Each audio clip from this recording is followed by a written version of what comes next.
Take a look at this apple. Would you eat this apple? Do you think it would taste good? If you're sensible, you wouldn't put this thing near your mouth because you know just by looking at it that this is a bad apple. But have you ever wondered how you know that it's bad?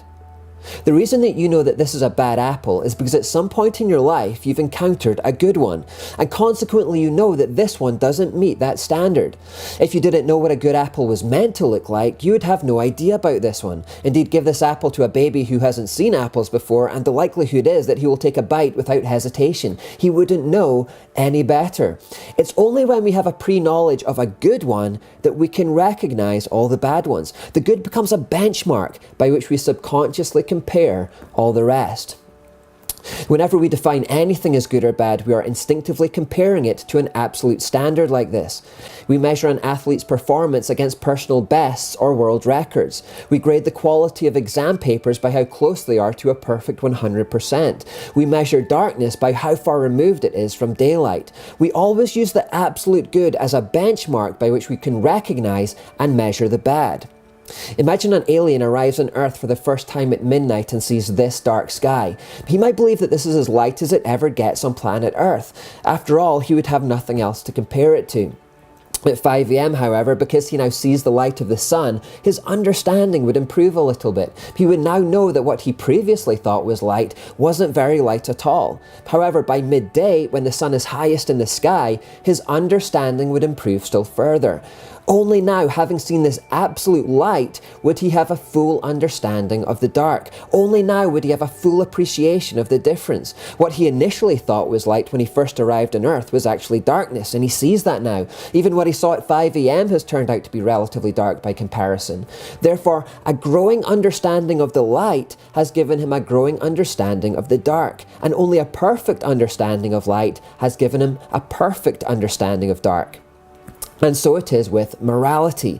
If we're to truly understand evil, then we must have a benchmark of absolute good as a reference point by which to recognize it. If we have no knowledge of a benchmark, we can have no real understanding of good or evil at all. The words lose all meaning.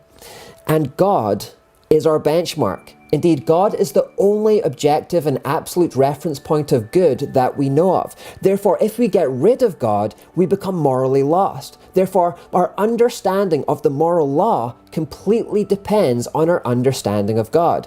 Very simply, the better we understand God, the better we understand good morality. C.S. Lewis wrote about this.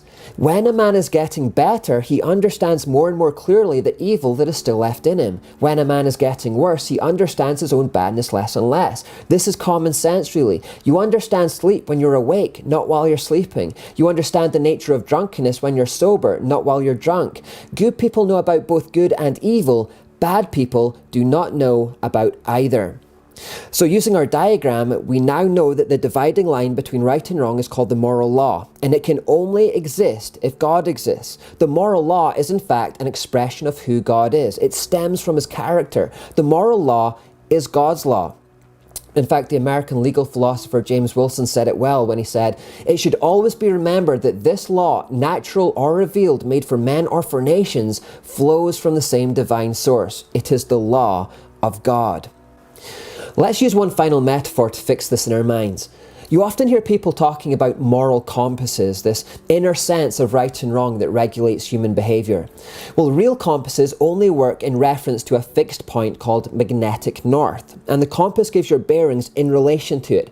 If magnetic north did not exist as an absolute reference point, then the compass would be completely useless, and it wouldn't give any direction at all. You would just be left to guess and to go in your own way. And it's the same with moral compasses. They only work in reference to an objective fixed point of morality called God. Without that absolute fixed reference point of good, we have no way of navigating right and wrong or even knowing what those words mean. We are simply left to go our own way. In fact, take God and his moral law away, and our diagram changes drastically. It begins to look like this. We become lost in an amoral void.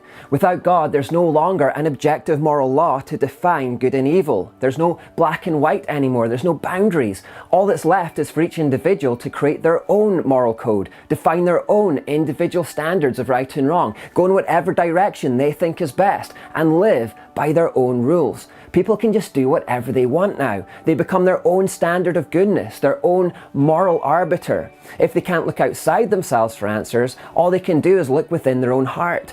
And indeed, that is considered a great piece of wisdom in our time. Follow your heart knows the way. Therefore, morality becomes completely subjective. It's only about what you feel in any given moment. If we can distill it all down, each person becomes their own God. And you know what? People quite like that thought. In fact, we love it. It sounds so liberating to be free of the restraint of the rigid moral code that God's existence imposes, to be free to create your own. And let's not pretend that the moral law isn't rigid. C.S. Lewis again wrote, "There is nothing indulgent about the moral law. It is as hard as nails. It tells you to do the straight thing, and it does not seem to care how painful or dangerous or difficult it is to do." People hate that. You see, because our hearts are inherently sinful, when we look to them for answers, they inevitably lead us towards darkness and sin. As children, the sinful nature led us to take cookies from the cookie jar and lie about it, and to steal toys from other kids and throw tantrums when we didn't get our own way. As adults, the same sinful nature leads us to want to have affairs, to want to tell lies to get us off the hook at work, to want to download free stuff illegally instead of paying for it, to want to look at pornography, to want to keep the extra change the cashier gave us at the store, to want to indulge in drunkenness, to want to curse others, and to want to take things that don't belong to us. We want to indulge our sinful natures. And it's in those moments that God's existence and the thin red line of the moral law annoyingly stands in our way. We wish that it didn't. We wish that it wasn't so rigid and insistent. We wish that we could bend it slightly or create grey areas or blur lines. We wish that we didn't have to wrestle with our own conscience when it hounds us so relentlessly about doing the right thing. We wish that it didn't produce all of this cognitive dissonance inside us so that we could just shake it off and gratify our sinful whims. And yet it doesn't let us go. The moral law remains as hard as nails. Through it, God continually demands that we do the right thing no matter what.